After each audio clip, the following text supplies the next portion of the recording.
Bebe, bebe, bebe.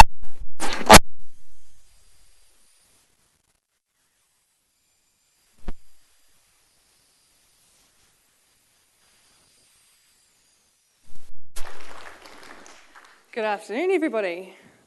As you can probably tell, this session might be a little bit different. So, I'm just going to talk about the elephant in the room first. So, can you just put up your hands if the thing that got you here was the fact that there was nudity in the description? Yeah, I thought so. The rest of you are liars. So, today I'm going to be revealing a few secrets about myself. Some of those secrets may contain nudity, others may not. You'll just have to wait and see. I did think about coming up here and getting fully nude, but the audio guys sort of advised against it. Didn't really have many places to put my microphone. So, unlike some establishments which contain nudity on a daily basis, I'm going to encourage you all to take photos of what you see here today and tweet about it. I'm also encouraging streakers, so if anybody wants to take the opportunity, make Ignite history.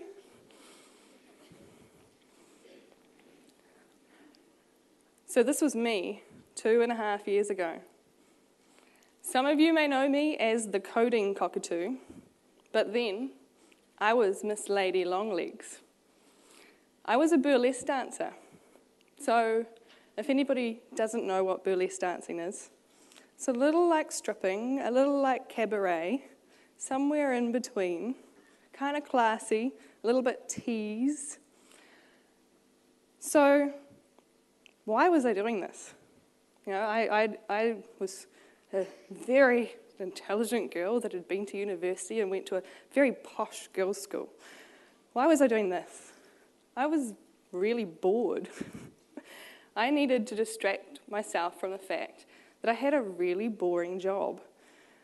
The feathers and fishnets were a perfect distraction. My job at the time was answering phones at Telstra Clear. And I was answering phones to really angry people that I was powerless to help. I just had to go to work every day and deal with this. And the people around me at work were okay to do that for the rest of their lives. There wasn't anybody there challenging me. I kind of started to feel like I was the smartest person in the room. That's not a good place to be. So, Lady Longlegs came along. My nights were very interesting, but it wasn't a very sustainable career. I had to figure out how to get my career going in the direction that I wanted it to go. At the time, I really didn't know what that was. I had to still figure it out. So, 5.5 years ago, I was a grad with big dreams. I was going to be a famous designer, a famous industrial designer to be specific. And to be really specific, the reason why I put 5.5 years is because this week it is my anniversary with my husband of 5.5 years. And when I first met him, he worked at Microsoft. And we met on online dating. And so we turned up at this bar and we met each other. And he said he worked at Microsoft. And I kind of thought, alarm bells, he's a crazy. Where's the back door? I've got to get out of here. So 5.5 years ago, I didn't know that Microsoft existed in New Zealand. I thought that was a crazy idea. Why on earth would they be here? We're too small to have any international big company here. Didn't make any sense. So anyway, surprisingly enough, I'm still with my crazy husband. And so I was top of my class at university, and during my time at university, I wrote about how I hated computers. I hated computers so much. I wrote about how I wanted to throw them out the window and that we should all become Luddites. Computers are evil. And I thought they were really boring. The people that played with computers at university were upstairs in this dark room. They were all on Macs, obviously, so maybe that's why I didn't like them. But yeah, that was the situation I was in 5.5 years ago. So now, well, not now, but 3 years later, I had done some design work outside of university. I'd had a bit of a dream job. I was designing wheelchairs. They were wheelchairs for going to the toilet on, but it was still very cool. I was really putting my design skills to use. But those design jobs kind of ran out, and they were all contracts, and they were really hard to find. It's really hard to find work for industrial design in New Zealand. We don't have a lot of manufacturing, and that sort of fuels the product design. And they're pumping out at universities 150 grads per year in industrial design, and there's probably only 3 jobs a year for all of those people to go to. So I was sitting on a reception desk, and I had ran out of jobs. I was signed up at 16 recruitment agents, and nobody could find me anything better than what I was doing. The receptionist job was actually a contract role, and that ran out after 6 weeks. And I went and applied for a job at Subway, and they wouldn't take me either. I was too experienced, so I'd probably leave straight away. That was the reasoning behind it. But in the meantime, I was unemployed for 6 weeks and didn't have any money.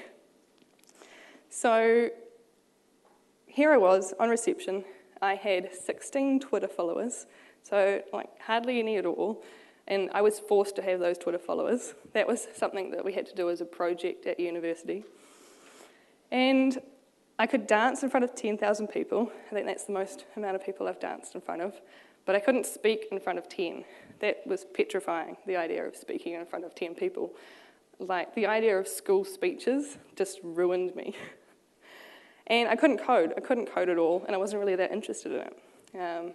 But my husband, being in the tech industry, kind of whispering in my ear every so often. After a long time, I listened to him, and I was thinking, okay, maybe I could look into doing this IT thing. So today, I'm a developer at Provoke Solutions in Wellington, and I'm also a virtual evangelist for Microsoft in New Zealand. I have 3,000 followers on Twitter, and I've spoken at about 30 tech events in the last 2 years. I'm friends with tech superstars who I thought were completely unreachable and didn't even know existed 5 years ago. And I kind of find this a little bit amazing. I'm kind of thinking, how the heck did that happen? So that's what this talk is about. Like, how the heck did that happen? How did I go from being Lady Longlegs, the burlesque dancer, to the coding cockatoo, the developer? So I'm going to share my story with you and share some of the tactics that I used, and I hope that you guys will get something out of that and maybe see bits of yourself in some of the places. Because I really want you to drive your career. I want you to drive your career down the way that you want it to go. I want you to be in control of it and not be a victim to what's going on and do something about it. So the first thing that you've got to do is have a plan. And no matter what you're trying to do, no matter whether it's a big career change or whether it's just a little tiny leap, you've still got to have a plan about how you're going to go from A to B. I mean, so I went from burlesque to IT, but maybe there's somebody in the crowd that wants to go from IT to burlesque. Like, I'm kind of looking at this guy down here. Like, maybe he'd like to be a boylesque dancer. Future career. You know, there are some really great pole dancing men out there. Really good. They're really strong. So you'd be crazy to start a business without a business plan. So why would you change career direction or have a new career without having a plan? So since I was 14, my vision was this. My vision was to graduate from Victoria University in Wellington in industrial design and get first-class honours. But I had no vision past that at all, and I didn't really know why I was doing that. It was just something that my career advisor had said to me would probably be a good idea, and I latched onto it and I went for it. But there wasn't really a plan there. There wasn't thought behind it. There wasn't looking on TradeMe and looking at how many jobs there were in industrial design. There wasn't looking and seeing what you get paid in industrial design. There was sort of none of that. It was just, I had this vision and I was going for it. But what happens after that? So what I should have been doing at university is I should have been going out to parties. I should have been getting drunk with the lecturer. I should have been getting B pluses instead of A pluses. And I'm not saying that being academic is a bad thing at all. All I'm saying is that I was just not balanced. I was just so focused on this end goal. And so I didn't meet anybody. I didn't get out. And I think that was sort of one of my failings. I was supposedly so smart, but I couldn't see that. So one of the first experiences of success that I had, and this was at university, was I created a World of Wearable Arts dress. So this ended up winning an award at World of Wearable Arts in Wellington, and it kind of shot me up into some sort of spotlight, and it toured around the country for a couple of years and got in lots of newspapers and on television, and that was very exciting. And what I learnt from that is actually this was completely out of my plan. This was reaching outside of my little world.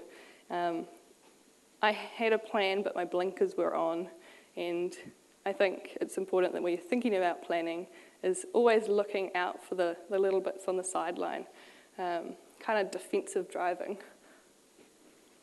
So a wise guy once told me that whatever you choose to do and whatever direction you choose to go in, it's probably a good idea to choose the direction that you might end up on the 6 o'clock news on.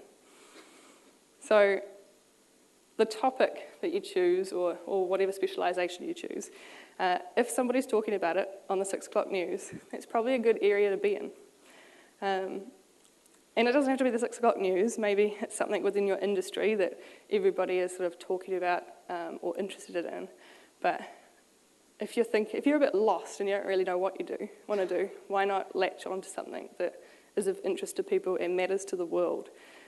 Like doing industrial design matters to a certain extent, but it didn't matter as much as what else was going on with the world and what a lot of you guys do right now, which is pretty awesome. So I had to think about facts, not feelings. When I was planning my career direction into IT, I had to think about facts. Feelings hadn't got me very far, feelings of wanting to be a famous designer, but not actually thinking about the facts. That hadn't helped me very much. So one of the first things I did when I started planning was looking at the stats. And you guys will probably all be aware of the fact that there are a lot of jobs in IT, and there's not enough of us to fill them. So that also means that we also will get paid quite well, potentially. So I started recognising these things and reading about what was going on, and started to think, okay, IT could be an okay area to go in. I'll finally listen to my husband. And I had to think then, well, what area within IT made sense for me to go into? How was I going to get from A to B? What were the skills in between that I had to find? What are the transferable skills that I could take over? So I was a designer, so I started thinking, well, I could get into UX design. That's something within the IT world where I can use my design skills. Another area was front-end development, and that's sort of what I do on a day-to-day basis now. So coding what something looks like. And I'm sitting with a bunch of designers, and that's pretty cool. So I had to fill the gap of those skills. I had to figure out how to do that, and I'll talk about that in a little while. So when you're thinking about where you want to go and creating a plan, think about where you are and how you're going to fill that gap. So one of the first things I did was I invested. So I think that if you invest in your career, it's going to pay off a lot better than putting that same money into a bank account. If you invest a little, I think you'll gain a heck of a lot. And yes, you can invest time, but in this instance, I'm actually going to talk about money.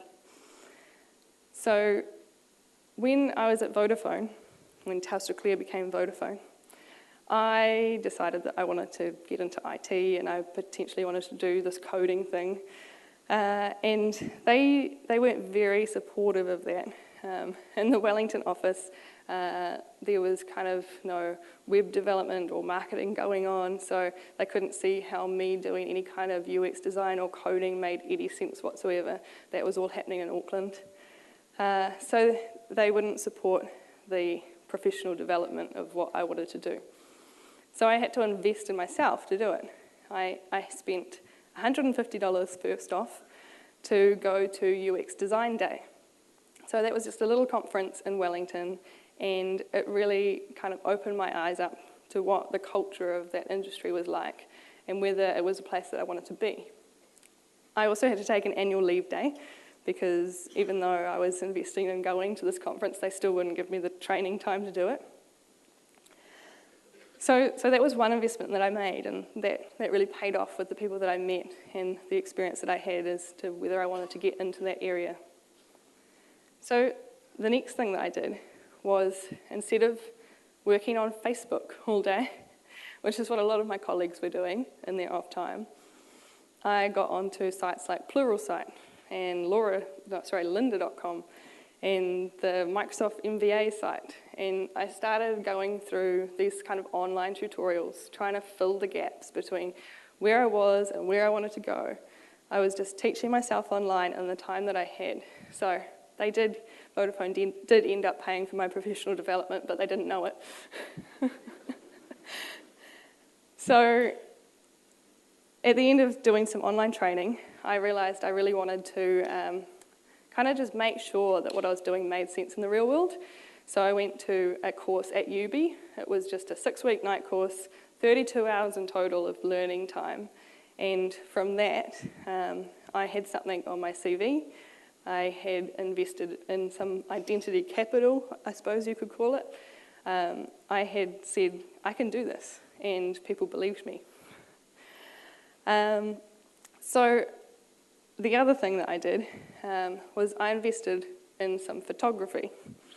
So if you were in Steve's session yesterday about storytelling, one of the things that he said was investing in photography was a really important thing for the Microsoft business at the moment, for creating a brand that they wanted to put out there and having control of it. And so I invested in some photography of myself. And that worked out all right. I got, for about $150, 6 really good photos that I could use in all sorts of different places on LinkedIn and Twitter and things like that. And it was portraying an image of myself out to the world that wasn't necessarily real. It was who I wanted to be. And I needed this because at Vodafone there was a very casual dress sense. You know, people would turn up to work in their pajamas. So I needed to get away from that, and this really helped. So another thing I really want to encourage you to do is jump in. So just jump in and just do it, and just get over yourself and stop freaking out about doing things and thinking about doing things and not actually ever doing it. Just jump in. So it's really scary to change direction, and what I did was really scary to give up on what had been my dream for such a long time and try something new. And it's really scary to try something new. So one thing I remind myself when I'm doing something that's rather frightening is that it's not as scary as this. So this was Lady Longlegs about to reveal herself to the world for the first time. She was on stage in a little bar, back to the audience, turning around. She just managed to get her bra clips undone. And she was about to turn around and reveal herself to the world. That was really scary. And it was much scarier in some ways than what it is standing up here and talking to you fine folk. One of the really scary things about that situation was that I had 3D printed bra cups on in the shapes of bombs, and they had fireworks in them.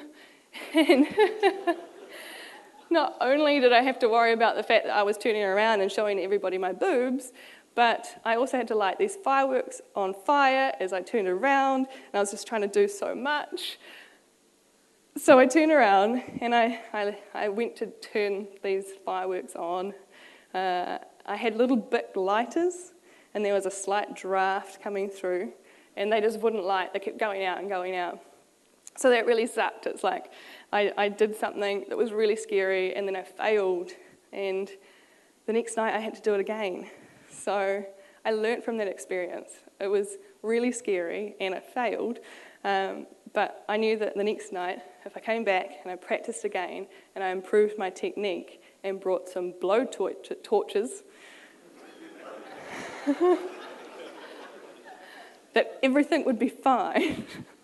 I did almost burn down the pub though, because under the adrenaline of all this excitement of getting blow torches and lighting fireworks on your boobs on fire, I had completely forgotten to turn the gas torches off afterwards when I walked off stage, and kind of just put them down on the table and walked off, so it's lucky I'm here. So something that I'd say to apply to what we're talking about here is just, jump in and just do it. Maybe do something complex to distract yourself from the fact that you're doing something scary. And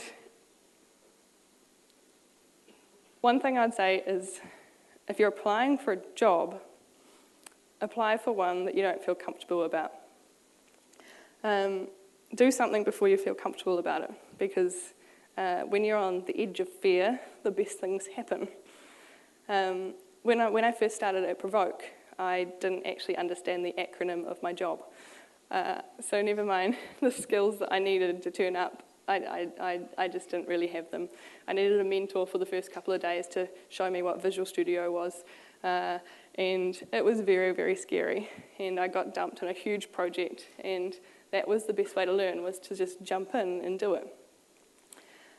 So another thing that I'd encourage you to do when you're jumping in is speaking. So getting up and speaking. Maybe you don't have to get up on your first time and speak in front of this many people, but just speaking to people in small groups at work and voicing your opinion, and then maybe going to meetups. If you've ever heard of meetup.com, heaps of sort of technical user groups are on there. Going to those, going along, watching people and seeing how they do it, and sharing your expertise.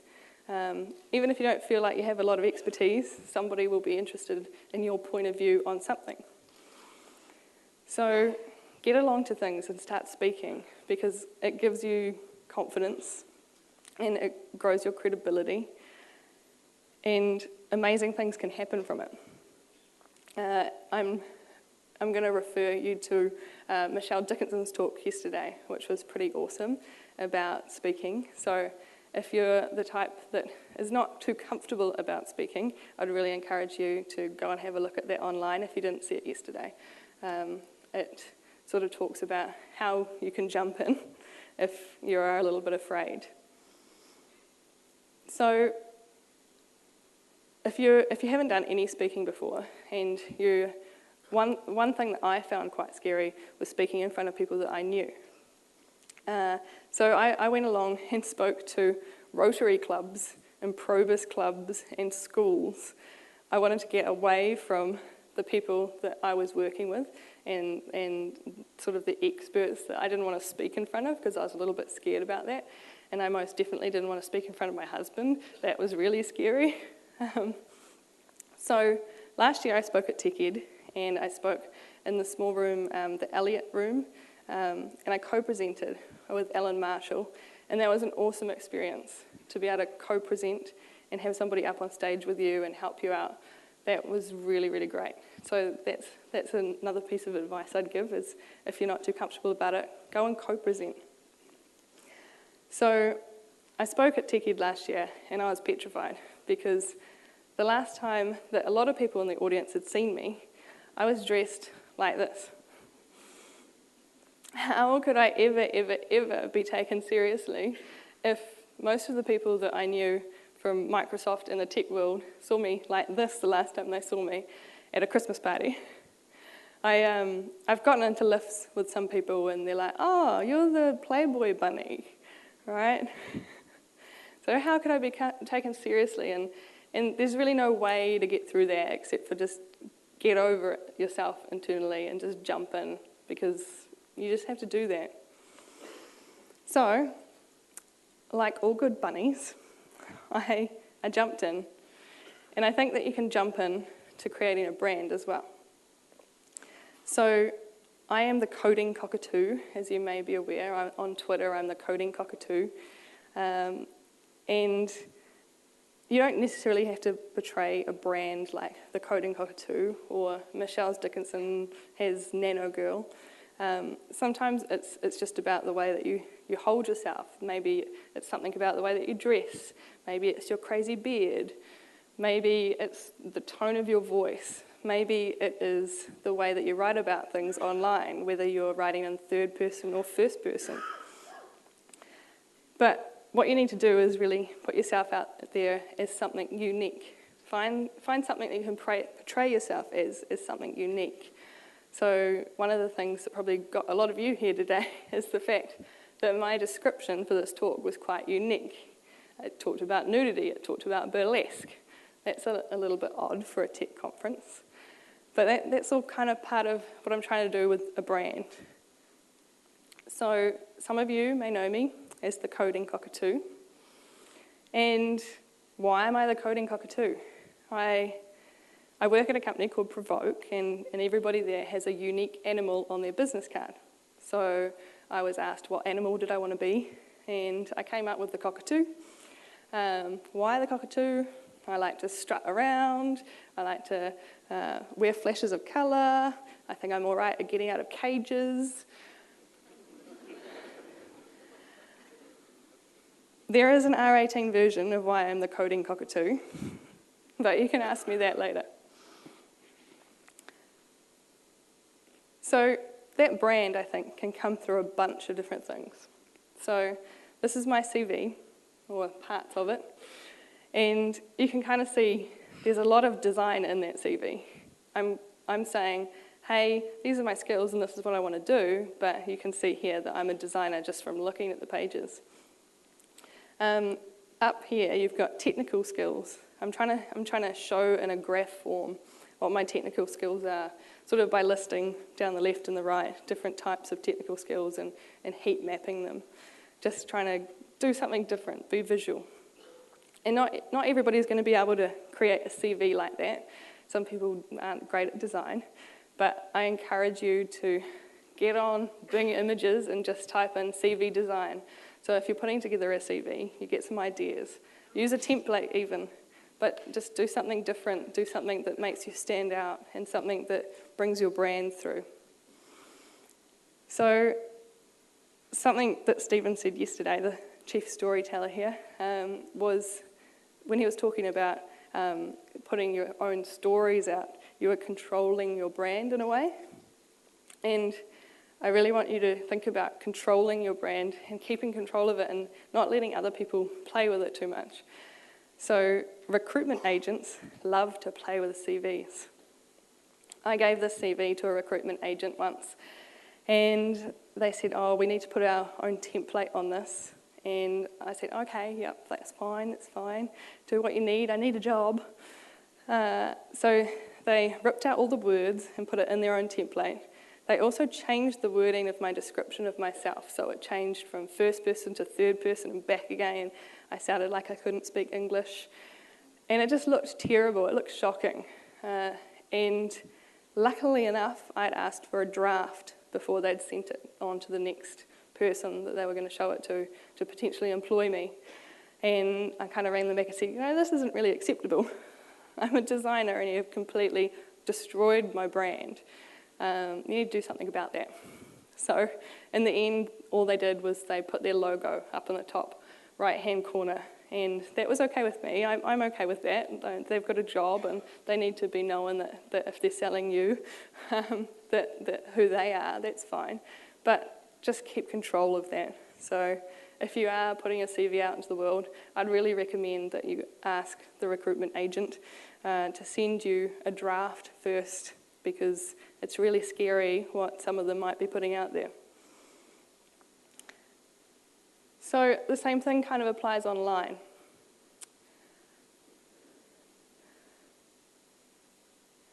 So this is a quote from a recruitment agent that I was sent last week, actually, on LinkedIn. They were saying, you look really interesting, and here's a job, and they think that my skills, social presence, and commercial experience may lend themselves well to the particular organisation that they were trying to sell to me. And what's really interesting about that is that the job that they were asking me to apply for, the skills, I didn't necessarily have those skills. My experience, my commercial experience, when I think about what my commercial experience is and my skill set compared to the job that they were asking me to do, I was going, maybe that doesn't quite match there. But I think that the thing that really helped was the social presence. So I've put myself out there. I've put myself out there as a brand. I've made a good LinkedIn profile. I've made a good Twitter profile. I've put out that really good photo, and that really helps, I think. I think that sometimes the identity that you put out into the world is actually more important than the details on the resume. So that's my LinkedIn. So go and have a look afterwards, maybe. And it's a little bit different to my CV. So the differences are that in a CV, I think, you can list a lot of bullet points underneath jobs about what sort of further tasks you've had in more detail. But you don't really want to do that too much on a LinkedIn CV. It's people are just scanning through things quickly online. They just want to see things quickly. They don't want to read your life story. And also, the way that I've kind of portrayed those images up the top, that sort of says something technical, right? That's actually a 3D printer that I made at university. And so it's kind of talking about the world that I came from, but also the world that I'm going into. So be authentic and truthful in your LinkedIn profiles, because you're going to be caught out really easily if you're not. So you don't have to make your CV and your LinkedIn a carbon copy of each other. But what's interesting is in a CV form, you can send a CV to a particular job and you can tweak it for that job. You can't do that with LinkedIn, so you have to just be a little bit more broad. But what I'd say is if you're not on LinkedIn, you pretty much don't exist. So I was really quite shocked a couple of weeks ago. I was talking to some of the people that I work with, and they were saying that they don't have a LinkedIn profile. And I was thinking about all of the amazing connections that I've made over the last couple of years. And I've got all of those people on my LinkedIn, and I have a connection with them. I can easily contact them. And if I hadn't have met these people, and then 2 days later, or within a day, kind of linked in with them and connected with them and kept them as a connection, then they probably would have been lost. You don't necessarily need all those connections right here, right now, when you've got a great job, but maybe one day you won't have the great job anymore, and you need to have those connections. You need that base to go back to. There's no point in trying to create all of this just when you need it and you need a job. So something else that you can do is track your presence online, track your brand. So on LinkedIn, there are some paid options and there's some free options for kind of doing analytics, really. Some good infographics of what's going on with you. So this picture here on LinkedIn shows up there in the industries, 211. That's how many connections I have in the IT world. You can see it's a little bit more than the design world now. So that bubble is getting bigger and my design one is relatively smaller. So that means I'm actually getting somewhere. I'm getting some traction. I'm getting into this industry. I'm leaving that kind of design, industrial design world behind.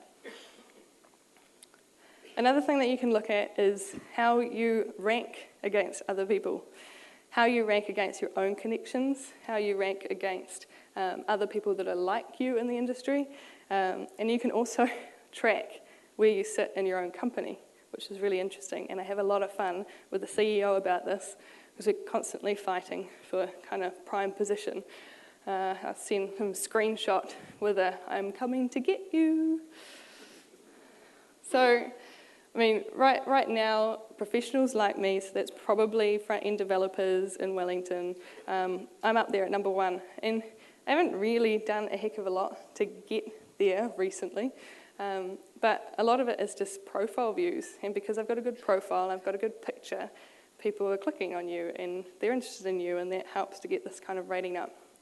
And it also means that recruitment agents will talk to you, and if they type in front-end developer in Wellington, then you're probably going to be the number 1 person that pops up. I would say probably every 2 weeks I get a recruitment agent saying, hey, what about this job? And they're actually relatively interesting. I don't go out with all of them and have a coffee because sometimes they're just spamming, but some of them are interesting, and you can pick out the ones which are trying to be actually quite personal with you. So also, this is interesting, you can see who's been looking at you, and if you pay the extra fee, and sometimes you can get it for free if you get a LinkedIn sort of special for the week, and you can see who's looking at you, which is really interesting. I noticed that one day, within about 45 minutes of each other, 3 people from the same company were looking at me. And I was thinking, so why would they be all looking at me at the same time? They're talking about me. Why are they talking about me? So I went onto their website, the company website, and I looked at their careers site, and I found a job which I thought, maybe they're talking about me because they're thinking about me for that job. So I knew in my head that if anybody ever called me from there, that's probably what they were going to talk about, and I already had some answers ready for them. So Twitter. Twitter is an interesting one. You can also do analytics on Twitter. This is the free analytics that Twitter provides. And I do quite a lot of analytics on Twitter, and that's what's helped me to kind of get to the 3,000 followers that I have. I do things like, I know that if I do a hashtag IoT, so Internet of Things, I know that that will produce 5 times as many interactions than if I write front-end developer. It's the more popular topic at the moment. So if I tweet about that, then more people are going to be interested. And I also track my followers, like where I'm sitting in my influence scale. I think about how many people I'm following and how many people are following me and what does that look like. I had a bit of a competition with our CFO recently about who could have the most followers. I bet him dramatically. And so it's really interesting. And what I find is that if you tweet around about 30% of your tweets to be quite personal, then people see you as a real human being that they want to be connected with on Twitter. If you're connected with somebody who's actually talking about their dog or what beer they had last week, it's way more interesting sometimes than all the tech tweets that you have to say. So I put out a lot of tech tweets and lots of interesting things that I find, but 30% of what I do, I try to keep quite personal because I want to be a real human being. And speaking of human beings, I think it's really important to connect. So connect with real life people. And you've got a great opportunity here at Ignite to connect with real life people. And something that I would really encourage you to do is, if you're the kind of person who likes to connect online and is quite insular, try and meet some of those people that you connect online with in real life. It's a bit weird at first when you kind of meet somebody that you've been following on Twitter for a long time and they've been following you back and maybe you've been liking each other's things and then you meet them in real life. It's quite weird, a little bit like online dating maybe. But it's, I think it's really important to connect with real people. So a good example of that this week is actually this guy. So Rob Tiffany, who's down there in the front with his awesome t-shirt on. So we connected on LinkedIn and Twitter probably, I don't know, early last week, knowing that we were both going to be speakers here. And so we connected actually in person in Wellington before the conference and caught up and had a drink. And it was really neat to be able to have that connection online and then meet the person in real life. And connecting with somebody in real life is really going to make that connection stick so much more. I kind of feel like when I'm in Seattle next time, I can go, hey Rob, how about we go for a beer or a wine? And he'll probably say yes. So how do you connect with real people? Like, one thing you can do is ask for help. People want to help people. People want to help people that are vulnerable. When I was practicing for this talk, I went and spoke at Welltech. And there's a guy there called Drew. He's a great lecturer there. And he helped me sort of practice and gave me some great feedback. So I asked him to help me out. And I've got a connection there now. And we were having a beer, and he was asking me for help in some ways too. And so that was a real nice connection that I've created. Go to meetups. Go to meetup.com.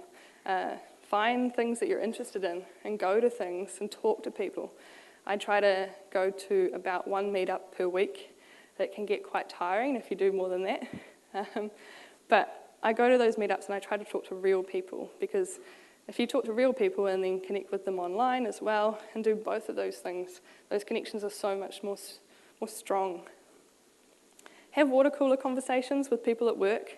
This is the thing that I'm worst at. When I'm at work, I just want to work, and I don't get up and walk around.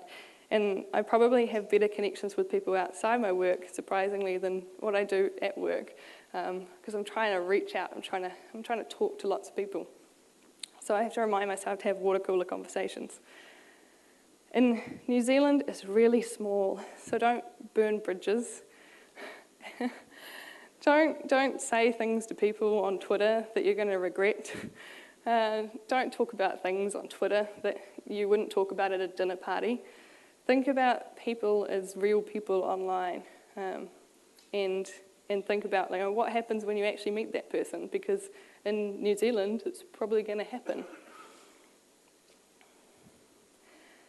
So a really cool story that I had on Twitter about connecting with real people from being online was this one.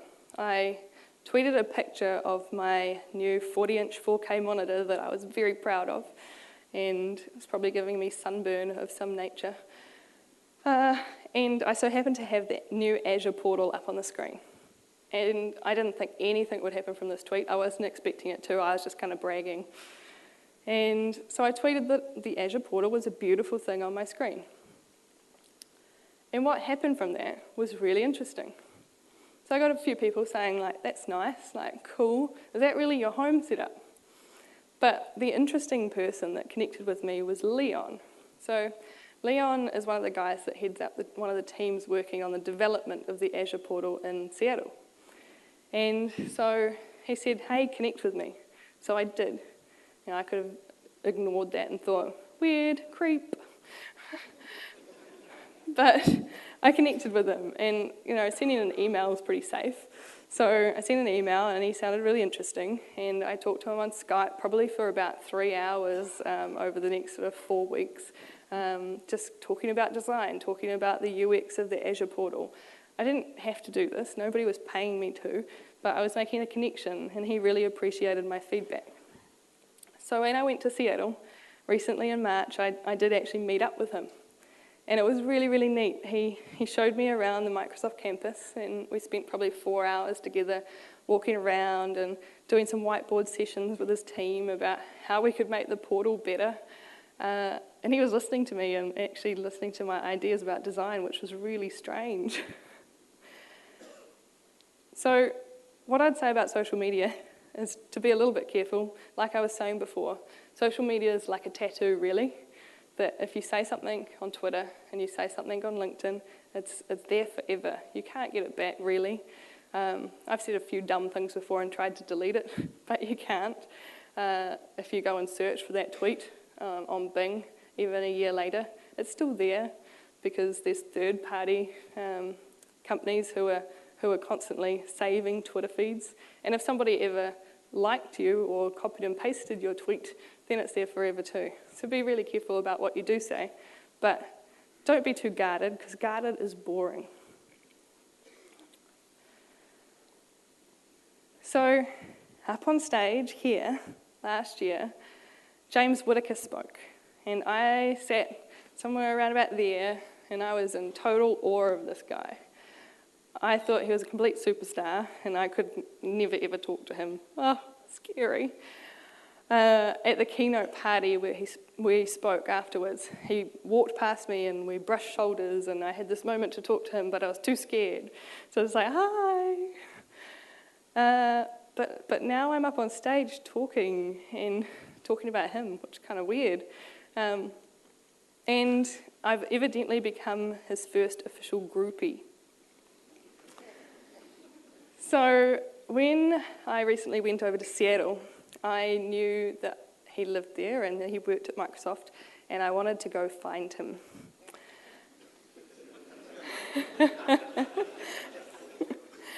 If I could get any of the nuggets of information out of his head about how to have any stage presence, I wanted it.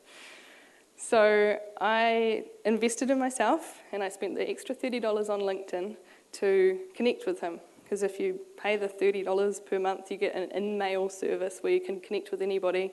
If you don't get a reply, then I think you get a refund. No, you don't get a refund, you get your email back. You get to email somebody else.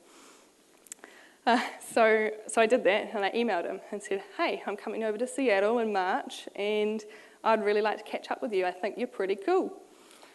And he came back and said, only pretty cool? So I realised, I had to work a bit harder on this one. And so I said, well, you never know when I'm coming over. Some beer may fall into my bag, and I'll have to leave it behind. So, yeah. So he then came back and said, okay, March 5th, noon. And I still didn't know where I was going, so I still had to work for this. So I went down the road, and I knew that he liked doing epic shit. He always says he likes to do epic shit. So I went down the road to the supermarket and took a photo of some beer, particularly zooming in on the epic, and I sent that to him on LinkedIn. And he came back straight away with, I'll meet you at such and such building and escort you in. So this happened. So I got to go do some really awesome sessions of his at the Microsoft campus and hang out with him, and he got some beer in return. And I learnt some really, really cool things from him. And he's now a connection that I can connect to if I ever have a question, that he would be knowledgeable in that area, and he's going to probably reply pretty quickly. So I say that intelligence without beer is a bird without wings. There's no point in being the most intelligent person in the room if you're not going out and socialising and talking to people and connecting with people. This guy here is kind of funny. This is Josh Daniel. He's from the Snowball Effect. And I met him on a plane. And all I did was I sat down on the plane and I said, are you going home or are you going somewhere else? That's all it was. And it opened up this conversation. And it turned out that he was speaking at a conference in a couple of weeks, which I was going to. So it was cool. I got to speak to one of the speakers. And he shared with us at the conference how he connects with some people is that he hitches rides on Koru Lounge guests.